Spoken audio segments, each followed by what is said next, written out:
There's never going to be a perfect leader out here. So I really need y'all to stop putting people on a pedestal. And then once you realize that they're actually human beings who go through shit and make mistakes, then you want to crucify them. That's just, it sounds very familiar, right? It sounds very familiar to a lot of people who try to lead. That's why, at least in our community, there's never going to be a leader or someone pushing us along, because there's always going to be a group of people basically digging into their lives to expose how bad of a person they are. And then also, it's always going to be a leader who can't just lead like by example, or who can't just like give the information and not expect anything from it.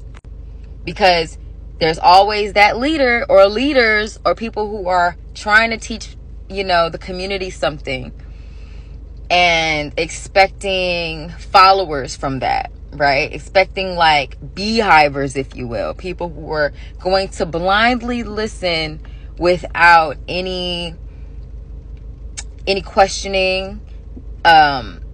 Someone can't just take from you like, oh, okay, well, I like what they say about this part, but I don't really agree about that part, so I'm going to toss that part. No, it's either all or nothing. Either you're with this movement or you're against this movement. There's a lot of hurt people out here attaching themselves to movements out of trauma that they don't want to address, because they would rather get the validation than address the issues. And there are leaders out here who are preying on people with trauma, just wanting some followers, just wanting people to push their agenda without actually addressing any of the people in their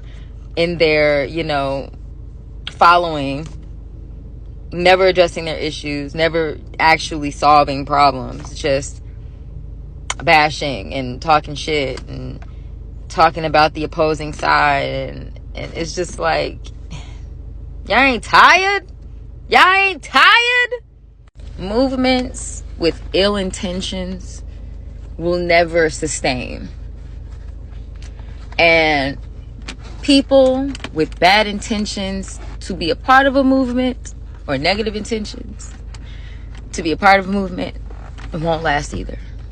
And so we're just witnessing a lot of things being created out of pain and hurt, and just let people have a tantrum, and we just gonna sit back and let people have a tantrum,